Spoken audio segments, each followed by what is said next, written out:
All right, we're going to get started. Hello, everyone, and welcome to PNP Live. My name is Heidi, and I'm the Community Outreach Coordinator at Politics and Prose. Thank you for joining us and tuning into this format where we continue to bring authors and new books to you. I have the pleasure of introducing our event this afternoon. I am pleased to welcome authors Leah, Henderson, and Joy Jones. You can click the link we will drop into the chat to get your own copy of The Magic in Changing Your Stars by Leah Henderson and Jayla Jumps In by Joy Jones. All those who purchase a copy of Jayla Jumps In will also receive a great activity booklet that goes along with the book. If you have questions for our guests, you can click the Q&A button at the bottom of your screen and add one there. At the end of the chat, our guests will have time to answer some of your questions. You can also upvote the questions you like and want most answered. Now on to the event you're waiting for. Leah Henderson is the author of the middle grade novels The Magic in Changing Your Stars and One Shadow on the Wall, a Children's Africana Book Award notable and a Bank Street Best Book. Her work appears in the YA anthology Black Enough, Stories of Being Young and Black in America, and her picture books include Mamie on the Mound and the forthcoming Together We March and A Day for Remembering. Leah holds a master's in writing and is on the faculty in the Spalding University's MFA program. Joy Jones is a trainer, performance poet, playwright, and author of several books, including Tambourine Moon, which was selected as one of the best books for children by the Black Caucus of the American Library Association. She has won awards for her writing from the DC Commission on the Arts and Humanities, and Joy is the founder of the double Dutch team, the DC Retro Jumpers, who leads classes and exhibitions. Our moderator for today's conversation is Mary Quattlebaum, a children's author and Washington Post kids post writer. I am so pleased to turn the event over to Leah, Joy, and Mary. Thank you so much, Heidi. What a warm welcome. And I have to say, Leah and Joy, it is great to see you. Usually I bump into you and we get the chance to catch up out and about in the children's book world. We are all local, all Washington, D.C. Residents. So it's just so nice to see you on screen, if not in person. And it's, just want to thank Heidi, who's hosting in Politics and Prose, and also thank Carolyn, who is doing tech behind the scenes. These virtual events have been wonderful in terms of keeping the Washington book community connected, but also giving us a chance to connect with a wider audience that's even national and sometimes international. So Leah and Joy, I'm very excited to be able to find out more about your new novels, and we'll have Q&A towards the end. So I know our audience will probably have a lot of questions for you as well. So Leah, I wanted to ask you, I know that you are a big traveler and your first novel actually was set in Africa. This novel involves time travel, a different kind of travel. Yeah. Can you tell us a little bit about how you got the idea for The Magic in Changing Your Stars? Sure. It's wonderful to be here with everyone, first of all, and to see you ladies. So The Magic in Changing Your Stars came about actually on a walk with my dog, Boston. I was living in Richmond, Virginia at the time, and we were walking down the street, or I should say he was leading me down the street. And there is a statue of a famous tap dancer whose name was Bojangles Robinson. And he was born in Richmond. And there is this statue that we had passed so many times before. But for some reason, my dog felt that he needed to take it a step further and lifted his leg at the base of the statue. And then he was sniffing around the statue and he kind of looked up at me and I'm like, all right, let's go. And he wouldn't go. He wouldn't leave. And I'm like, what are we doing? And so he just kept sniffing around. And the statue is high and the feet are kind of like at my height level. And I'm looking at these tap shoes of Bojangles. And I'm thinking to myself, these shoes have something to say. I don't know what it is, but they have something to say. There's a story in these shoes. And I swear to you, my dog at that time, he looked up at me and he was like, finally, okay, let's keep going. And from that, the idea just started churning in my head, and then characters started coming from different places in my life. And that's where the spark started for the story. Oh, that is just so much fun. I love hearing how people get inspiration. And Joy, what about you? What inspired you to write Jayla Jumps In? And I know you do double Dutch, right? Yes, but my Okay. origin story is not as romantic and as humorous as Leah's. The initial seed for the story came many years ago. I was working in an office on Pennsylvania Avenue. And as you know, Pennsylvania Avenue is a big street with wide sidewalks. And at that time, like so many women, we were sitting around the office talking about, oh, I need to lose weight. Oh, I am so fat. What can I do? And I said, why don't we jump double Dutch on our lunch hour on the street? And then everybody's like, oh, I'm too old. Oh, my back is weak. Oh, my knees are bad. I can't do that. And so that never happened. But I thought it was sort of a cute idea. So I wrote a play about a group of adult women who started double Dutch team. And when the play was produced, some people said, you ought to actually do that. You ought to organize a group of women to jump double Dutch. And I didn't think it was a good idea because I had tried to do that before and nobody bit. But I said, okay, and so I put out the word, anybody want to jump double Dutch, meet me at the recreation center. And so that's how my double Dutch group got started. And after we had been doing that for quite a few years, I was sort of bored with it and was losing interest. And my agent said, she would hear me talking about double Dutch from time to time. And she said, you ought to write a kid's novel about double Dutch. And once again, I thought, I already wrote the play. I'm already managing this team. I'm like double Dutched out. I don't have anything else to say. But, I said, well, after she repeated it a couple of times, I said, okay, well, let me sit down and play with the idea a little bit. And voila, I did have something more to say on the subject. So here I am. Yes, a whole novel's worth. Hooray. And your novel may well inspire other double Dutch teams of all ages too. Maybe so. I would be delighted if that happens. And I know you have a clip that you were going to share with our audience of double Dutching. We might as well show that now. Let's do that now. Yes. Yes. So if Carolyn wants to cue that up, and I'll talk as the video is playing. That's me and members of the EP Retro Jumpers. And if you look at the video, you'll see I'm not that good. And that's something I like to emphasize to people. Most people think, oh, you jumped rope when you were a kid and now you're a grown-up and you're still jumping. You must be a champion. Not so. I do it because it's fun. And I really want to inspire children to go back outside and play because I think they're missing so much. The technology is wonderful. I'm so grateful that we have Zoom to allow us to connect with each other and with people in the audience. But, every now and then put down the tablet, turn off the television, and rediscover the joy of playing outside. So. Yeah, that's great. Great advice, Joy. And, speaking of being active, Leah, your novel features tap dancing. And I know you do lots of different kinds of dance. Can you tell us a little bit about the history of tap dancing, especially in the 1930s in Harlem, where your novel is set? Sure. So for those of you who aren't familiar with tap dancing, it is believed that, during slavery, when slave owners would not let the enslaved or the Africans that were brought over have their drums and their percussion instruments because they thought that might be a way to gather them up and go into battle against their slave owners.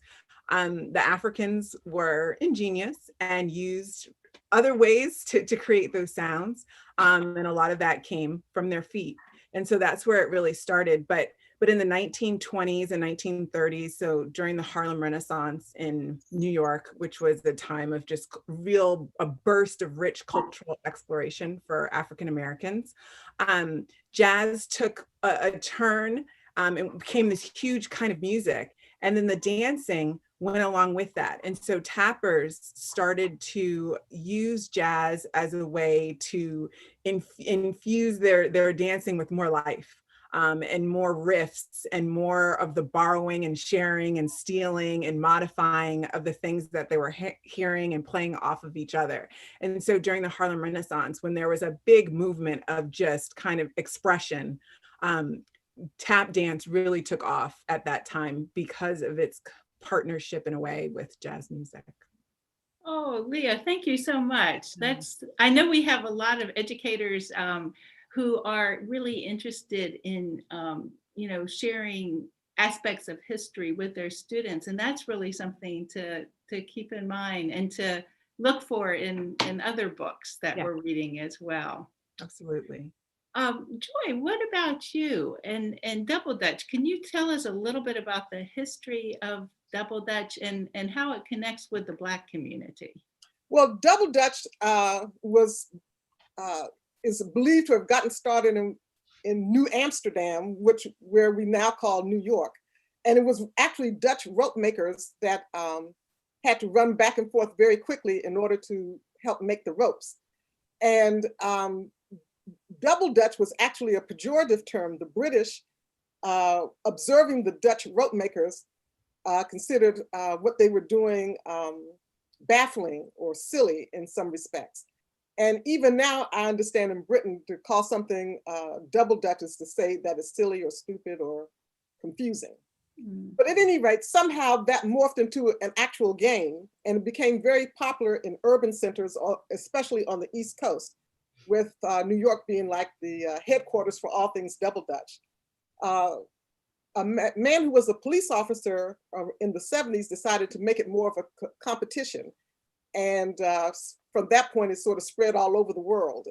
And I get Instagram videos of people in France or in Russia or, all corners of the globe who jump Double Dutch.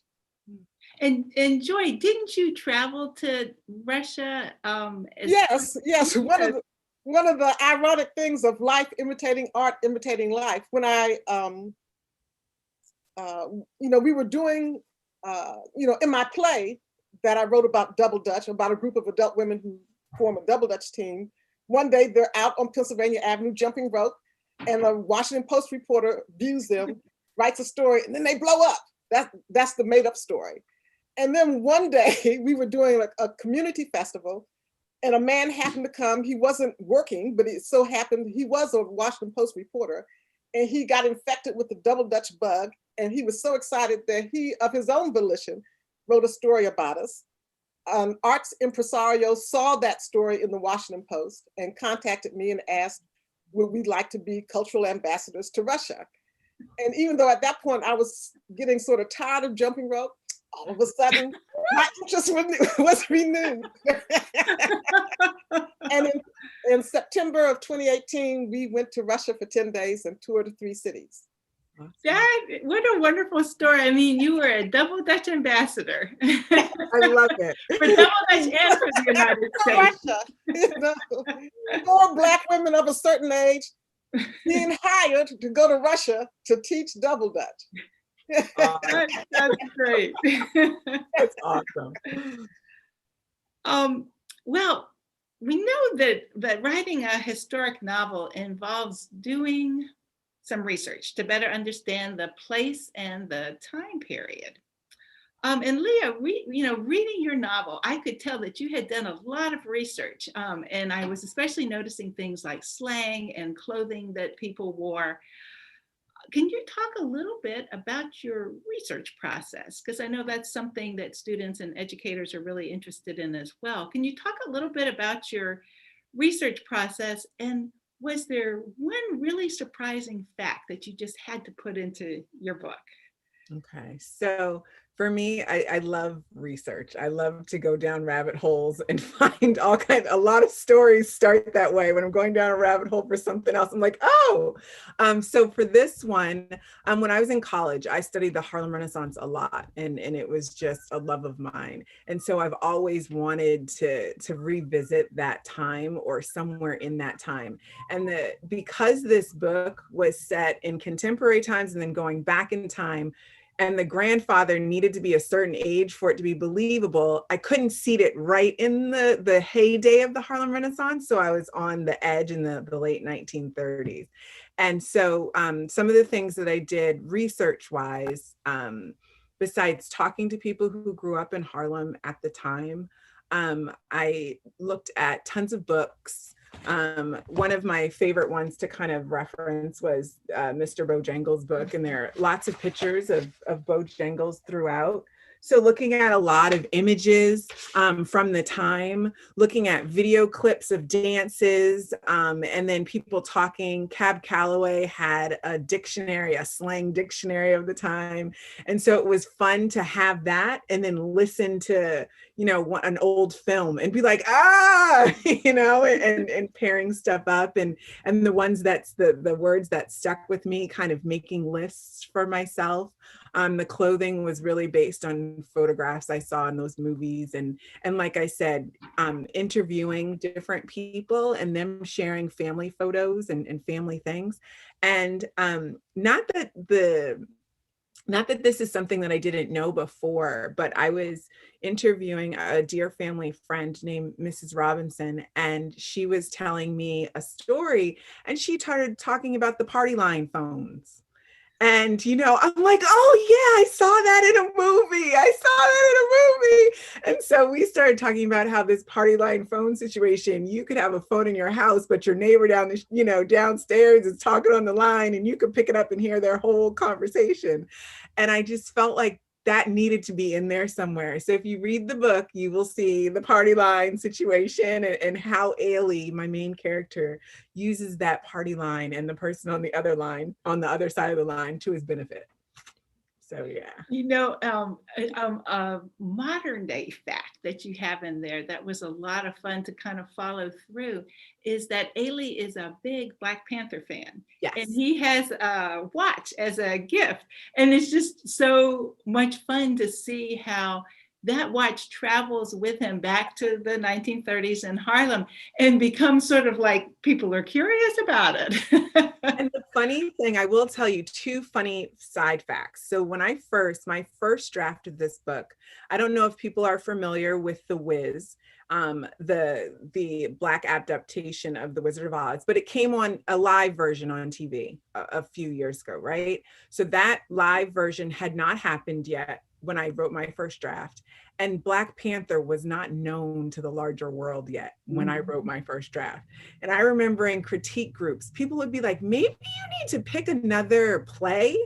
No one really knows what The Wiz is. And then people were like, Black Panther, maybe you should pick somebody more famous. And I just remember I would just get so upset because my heart and my soul would be like, no, these two things need to be known. And then you fast forward, you know, you put your manuscript away to let it sit and percolate. And then these two amazing things kind of happened in the world. And I'm like, I told you. So hold on to the things that you love in your stories, like hold tight to them and don't let anybody steer you one way or the other. Oh, that's great advice. And that is a detail that's just so resonant too. Will be very resonant with all of your readers. Joy, for you set your novel in Washington, D.C. And as Jayla says in the book, most people think of Washington as a place where the president lives and, you know, there's the government, but they don't really think about Washington as a place with neighborhoods, a place where people actually live. And I always really took exception to that, living in Washington for many, many years. And I know you all probably feel the same way. So Jayla lives in this lovely neighborhood called Hillcrest in Southeast Washington. And, you know, as I was reading your novel, I was just so engaged by the way that you brought, you know, her church and her school to vivid life. So I was wondering, you know, what research you might have done into that neighborhood. And also, was there a surprising fact that you just had to include? Well, I'm a proud native Washingtonian, and one of my little pet peeves is that so much of the popular culture stories, whether they're on television or on film or in a book, they're set in New York, as if the only interesting people in the world live in New York. Maybe we might get Los Angeles as an alternative to New York, but there are interesting people all over the United States in every pocket and corner. So my mission is to illustrate Washington, D.C., the Washington, D.C. that's not on the nightly news, the Washington, D.C. where the regular people live. So that's my mission in life. So nearly everything I write will probably be set in DC. Oh. Now, why Hillcrest? Currently, I work in Hillcrest. I work at the neighborhood library there. And prior to working there, Hillcrest wasn't much on my radar. It was just a place I drove through on my way to some other location. But once I started working in the Hillcrest neighborhood, I began to discover its charms. It's very leafy, lots of trees, mostly quiet, not entirely so, mostly quiet, a very lovely neighborhood. So I was happy to set my protagonist in Hillcrest, Washington. Oh, great. Well, here we are, three writers getting to talk about, how do you actually write? What did you do to put this together? So, writing a novel, as we all know, is a lot of work. It's a lot of time, a lot of energy, a lot of thinking about craft. So as you were writing your novel, and Joy, I'll start with you. What did you enjoy the most? And also, conversely, what might have been the biggest challenge?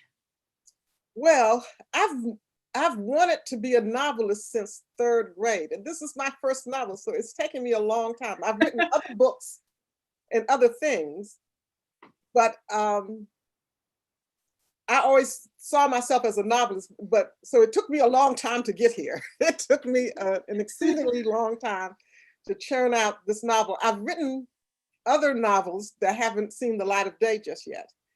I think what made it easy for writing Jayla Jumps In is I was living the story already. So I was, in many respects, I was just recording things I had already done and experienced. So I didn't have to reach too far into my imagination to make the story happen.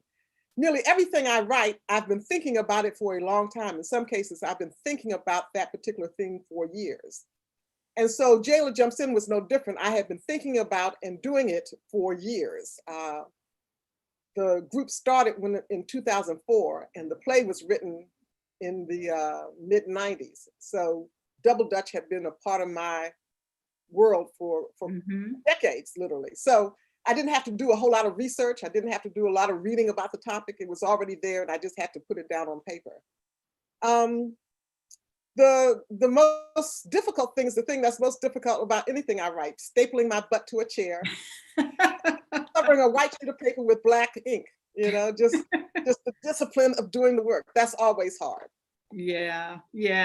Did you try to set aside a certain amount of time every day, or this is a question all writers are curious about, no matter what age we are. How do you get that discipline?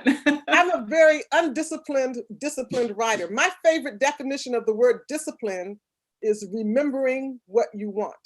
So what do I want? I want to write a book. So that means that every now and then I actually have to sit down and write something on a piece of paper. And so I've cultivated the ability to write anywhere. So I might write sitting at the computer. I might write sitting on the metro on my way someplace else. I might write at work when there's a quiet moment. I might conceive an idea while I'm driving. I can't do any writing behind the wheel of a car, but I can think about the story if I'm willing to take the discipline not to turn on the radio. So I've learned to write in snatches of time. And over time, those small pieces and phrases and sentences add up to an article. They add up to an essay. They add up to a short story or a poem, or they add up to a book. So I keep my journal with me at all times. My journal goes with me to church. My journal goes with me to work. My journal goes with me to Safeway and Giant. My journal is in the car if I have to drive and park and then write something down because I'm afraid I'll lose it. My journal comes with me everywhere so that I don't lose a thought. sometimes I sit down and write for an extended length of time. That is a part of my practice from time to time, but more frequently, I'm writing in snatches of time. Yeah. Another thing that helps me a lot is being a member of a writing group. We meet every month. Now we meet via Zoom, but we used to meet in each other's homes. And knowing that the first Wednesday of the month, I need to have something to show. I don't want to read all of your work and then nobody reads mine because I was too lazy to write anything. So that has been a big motivator. That has been a big motivator. And of course, you get good critical feedback. Yeah. Well, that's great advice. So harness those pockets of time, little pockets of time. Keep a journal and keep your journal with you at all times. And, make some writing friends and share work with one another. Great motivators. Yes. Thank you. Leah, how about you? What did you enjoy most about this whole process of writing this novel? And, what might have been the most challenging aspect? So for me, you needed just a little back history. So my first novel, One Shadow on the Wall, that you spoke about, was set in Senegal, West Africa. And since I'm not from Senegal, there was a huge learning curve for me, right? It was like a 10-year learning curve, a 10-year fearful, I don't want to do any harm learning curve. So every word there was process to put it on the paper. And so to go from that to go to this, where it's kind of like in my worldview, the family aspect, the travel aspect, the Harlem Renaissance aspect are all things that I already had some touch points with and I was already excited about and I understood in certain ways. I didn't understand everything, obviously, but I had somewhere to start. And so for me, it was just fun to play with what I knew. And explore the different things that I knew. And this boy that came to me from those tap shoes, and how he kind of took off in my mind. So it was more of a project that I am not disciplined as a writer. And I wish I could write in snatches of time when I'm starting something new, but that's very hard for me. I have to have like dedicated time to get it out of my head. Then I can revise in snaps and like little snatches of time, but it's very hard for me to do that on the first draft. So for this one, it was like, I woke up excited to go back and be with my friends. So that was the wonderful way to work on this novel. Now in other projects I do, I'm more organized. Like for instance, I'm working on something now where I'll have like a notebook, right? And each section of the notebook is for a different thing. So like the first section is chapter ideas. And the color coding is specific to me. They're things that I know, right? And then I'll have things that are like about that specific character that I want to remember. Then I will even have stuff like names, cool names that I might want to use in the book. And then I'll have, other chapter ideas that I might want to use, so sometimes I'm very organized. And then other times I'm on a plane and I'm like, oh, this is my plane ticket. And I'm scribbling stuff because what I find is I have a notebook, right? But I never have the notebook when I need the notebook, when I'm out of my house. And so what I do have is bins. And you'll see random pieces of paper. You'll see gum wrappers. You'll see the back of a receipt. You'll see a plane ticket. You'll see a ripped piece of paper. And I'll compile them all in one space. That's the organization of my world. So that's what I do. And for the toughest part, I would say knowing when to stop. For this particular one, it was kind of knowing when, okay, that's enough of that. Let's go on to something else. That was hard for me because I was having fun with them. But I was like, it doesn't serve the story you're writing. So you need to move on. You need to start researching that and you need to keep going. So yeah, and that must have been really hard for you and for Ailey to leave that world of 1930s Harlem. I mean, it was just so interesting. And reading your novel, I learned so much about that time period and that place at that particular time. And that's something about historic fiction, I always feel like, oh, wow, this is great. I've learned a lot reading this book, as well as had a good time. Well, that's the hope. That is the Well, it's just about time to move to Q&A. Before we did that, though, I wanted to see, because you've tantalized us by describing these books, if Leah, if you would just take a moment or two to read like a short bit of your writing of the novel, so that we can hear those characters' voices in our heads. Joy, I see you're on screen. Would you like to start us off? Okay. The protagonist, Jayla, discovers that her mother used to be a double Dutch champion when she was a girl. And so she's like, been begging her mother to show me what you can do. And her mother's like, oh, girl, go ahead. I'm too old to jump. But finally, she convinces her, and they're in the parking lot of a hardware store when she finally gets to see her mother jump. So here's that scene. Tamika and I began turning. I'm coming in Tamika's door, she said. Door? What door? And then I realized that she meant she would be jumping into the rope from Tamika's side. I can't really say she entered the door. She flew in. Skin the rope, she yelled. What did that mean? But I felt Tamika's side of the rope increase in speed, so I moved my arms as rapidly as I could to keep up with Mom's feet. Faster, she yelled again, and Tamika and I made the ropes move so fast I could hardly see them. Mom turned around and then turned around again. She leapt up in the air to do a pop-up. Then she was back of the rope, jumping faster than an Olympic sprinter, headed for the finish line.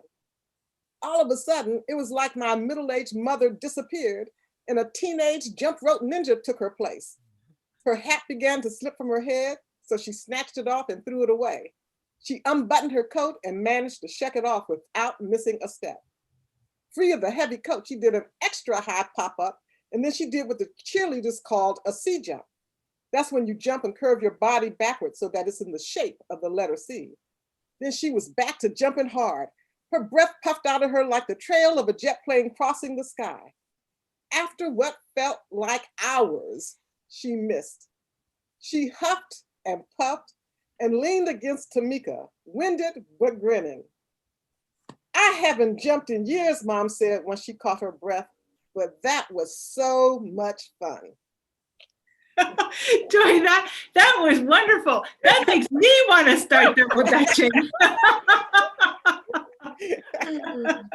Thank you. Leah, how about you? Okay, let's see. So for this, all you have to know is that in this story, Ailey's grandfather received a pair of tap shoes from Bojangles, and he has asked Ailey to take care of those tap shoes while he is in the hospital. And Ailey is like, I've never seen these, and he wants to see them. So he goes to find the tap shoes and try them on.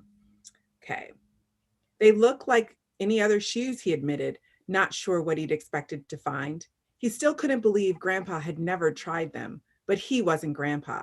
And even though they were way too big, he dropped them on the floor and was ready. King gave a low growl and whine, backing up. It's okay, boy. I'm not gonna mess them up. King whined again. As if pulled by magnets, Ailey could swear the shoes moved inches closer to his feet. Whoa, you see that? King's head tilted, his panting heavy. Ailey shook his head. Here goes. Without another thought, he slipped his feet inside. They felt like any other oversized shoes. It was kind of disappointing. Shouldn't shoes that held Grandpa's greatest regret feel different somehow? He wiggled his toes, free inside the leather walls. He tried to lift his foot to tap, but nearly toppled over. The shoes were definitely too big. But even when he tied the laces tighter, still didn't work. But he didn't mind. Instead, he started to flow. All right, about to hit the stage like Grandpa's tonight, but I gotta move slick not to mess up my kicks. I could tell by the crowd I'm the one they adore. And when I leave the stage, they'll be begging for more.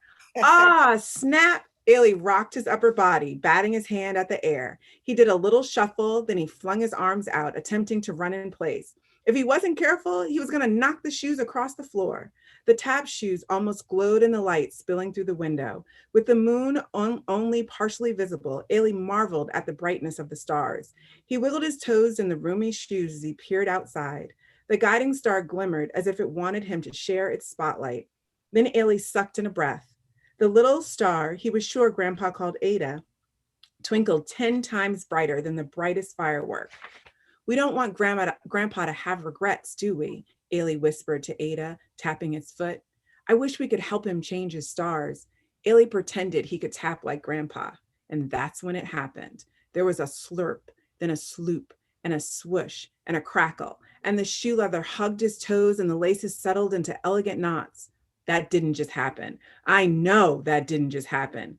Ailey stared at his feet, his heart thudding. King scrambled back, barking and growling at the shoes, not caring who he woke.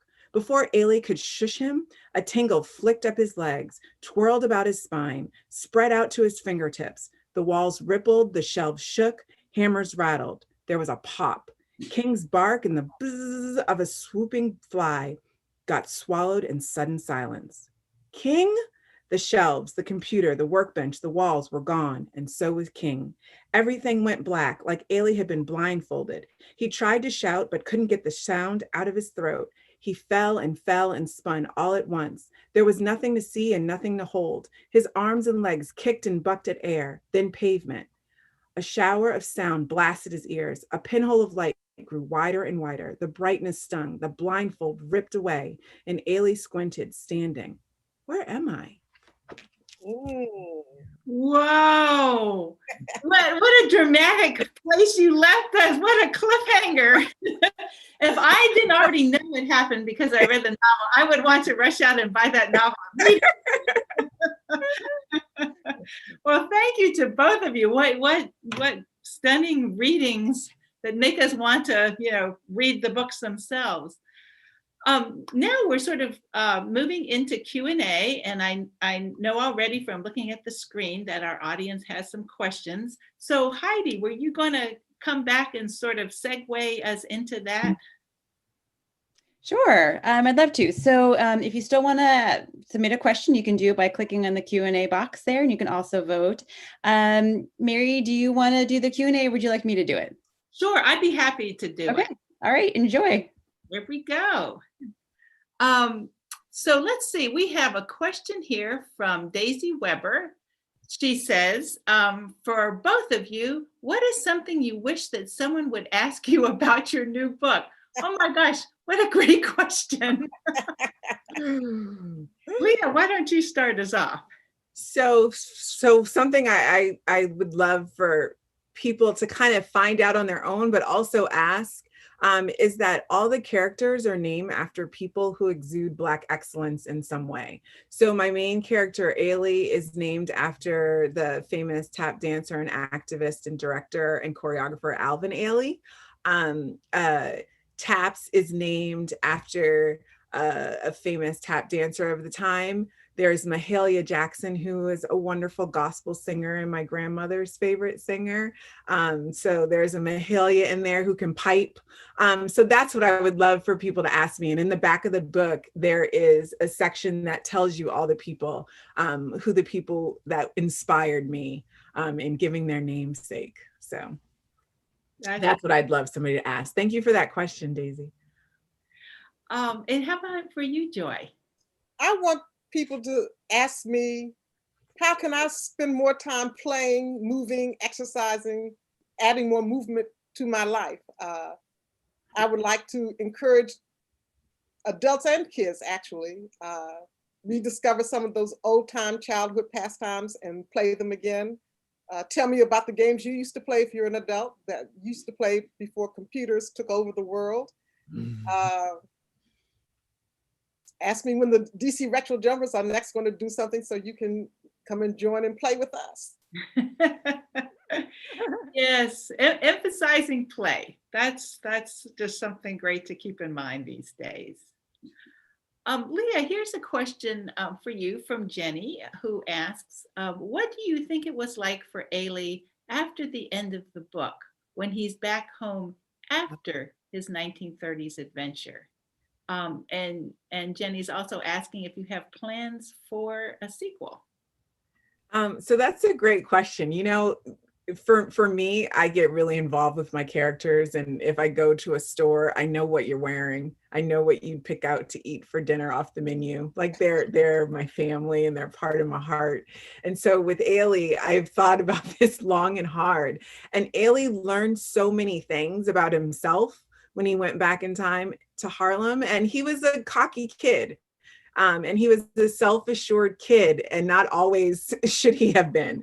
And I think that he learned some humility, and I think that he learned the value of like exploring some of the things in his family history that he didn't know. And so I would like to think he's doing more of that. He's doing more of getting to know that pocket of his family that he got to meet back in Harlem, and he's learning more about their stories from his grandpa and things like that. That's what I would love. And then he's including tap in what he does, because in the beginning he wasn't into tap, but at the end I would love that maybe he's including it in. And in terms of a sequel, I never say never to anything. Like I said, these characters are my family, so you never know. You never know. I know, it's kind of like Joy, where she said, oh, she was done with Double Dutch. And then all of a sudden, she was inspired again. So Katie has a question, and she asks, what resources or institutions were important for you in your research? Joy, would you like to start us out with an answer to that question? Sure. The library, the public library in general, is a reservoir of all things informational and often entertainment oriented. So that was a big resource to me. You know, talking to my peers about jumping rope, both now and then, that was useful. And again, the writing community as support for being able to put out a decent product. Thank you. How about you, Leah? So the Schomburg in New York was a great resource for photographs, for other documents, for all kinds of stuff. Just film clips that I found online. Also, sometimes I feel like things are meant to happen for you sometimes, or your eyes are just wide open to them and you notice them. But while I was writing in a moment when I was stumped a little bit, the National Gallery, where I've taken classes for the last few years, was doing this filming. They were showing this documentary film about tap dancing. And it was this wonderful wealth of just kind of knowledge, which put me down another rabbit hole to find more of the documentaries that were mentioned in the documentary. And so just that kind of thing. And for this book, if you were to go on my website, I do have a teacher's guide that can bring you to some of the sources that were used and some things that you can go to find out more information about whether it's the people, the Harlem Renaissance itself, tapping, and all different aspects of what I used for this book. Thank you, Leah.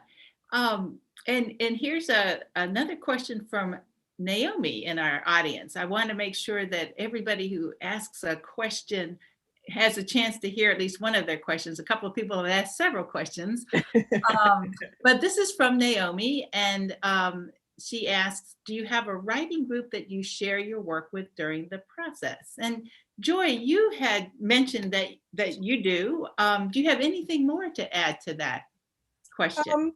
Currently, I'm not in a class, but if you can't find a writing group, I think being a member of a class is good, because that's a structured discipline. You come every week, the teacher has requirements and you meet them. So if you can't find a group, maybe a class. And in fact, the group I'm in was the result of a class. Somebody wanted to keep the energy going, and he said, would you like to continue meeting? And I said, yes. And so that was the genesis of the writing group that I'm currently a member of. So I consider a writing group essential. How long has your group been ongoing, Joy? This iteration of the group has been ongoing maybe 3 years. Mm-hmm. But the class I took was about 20 years ago. And so there have been several groups in the interim, all started by the same man who wanted to keep the energy going. Yes, Great. How about you, Leah? Are you in a regular writing group? So I am in writing groups. I have writing buddies. Because I write so many different kinds of things, my mind is going in 15 different ways. I have friends who really are focused on nonfiction. I have friends that are focused. Oh no, Mary, did we lose I you? know. Can you hear?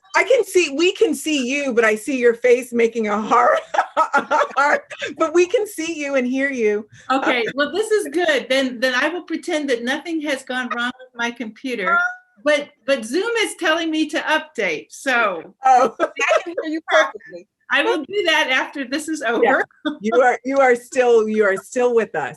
Okay. So yeah. Thank you for that reassurance. I saw your face.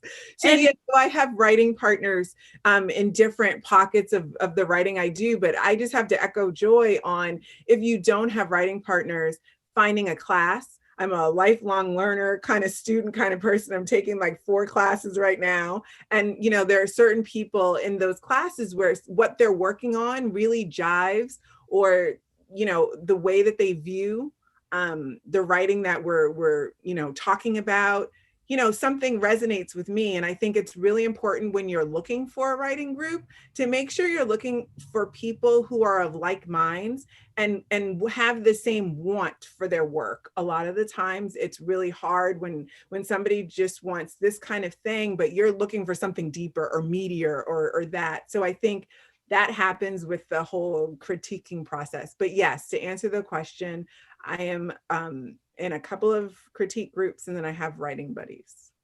Great, thank you, Leah. Mm-hmm. And to ask a final question before we turn things over to Heidi again, to kind of close out today's session. Joy, what are you working on now? Do you have a book that's occupying your time, or do you have a new book that's coming out soon? I have a couple of projects I'm working on. I'm shopping around a book called Sound is Ready. And it's a biography for kids about Russell Williams. He won 2 Academy Awards for his technical work on movies. He was the sound engineer for Dances with Wolves and for Glory. And I think he's the only Black person to win 2 consecutive Academy Awards, especially in a for a job behind the camera. So I'm shopping that around.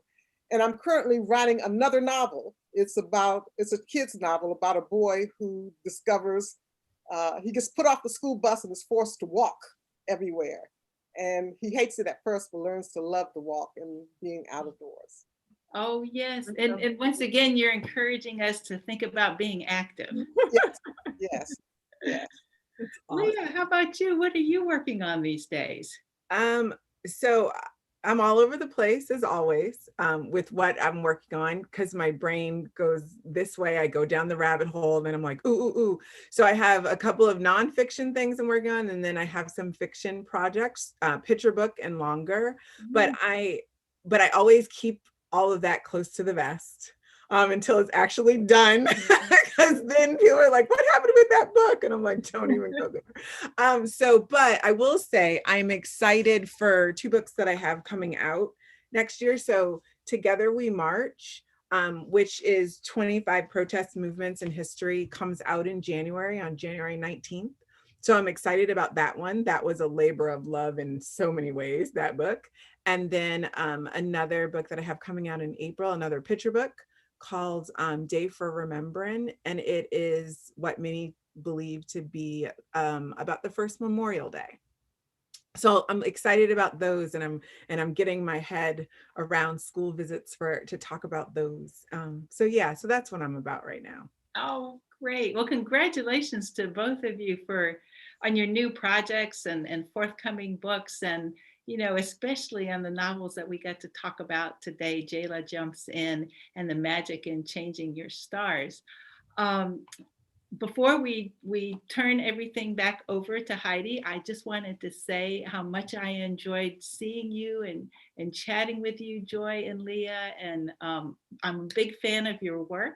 So I'll continue to follow you, of course. And again, so many thanks to Politics and Prose and to Heidi for hosting us here today. And thank you, Mary. Yeah. Oh, Mary. You still see me? And Prose. Yes, we can see you. We never lost you, Mary. That's Thank you all good. so much. This was wonderful. I wish we had more time. I honestly could just listen to you all for a lot longer. Thank you. Thank you for your wonderful writing advice and for your wonderful life advice. So much good stuff in there. Thank you so much. Joy and Leah, thank you and congratulations on your books. Thank They're you. wonderful. Yeah, Mary, thank you as always for your wonderful moderating. We really appreciate it. If you look in the chat, you can see the links to purchasing the books. So you can take a look there. You can also learn a little bit more about following us on social media. So again, I wanted to thank you all for being here with us today. We loved having you here. Thank you for the participants for being here. Thank you for the audience for being here. Keep reading widely, and everybody stay safe.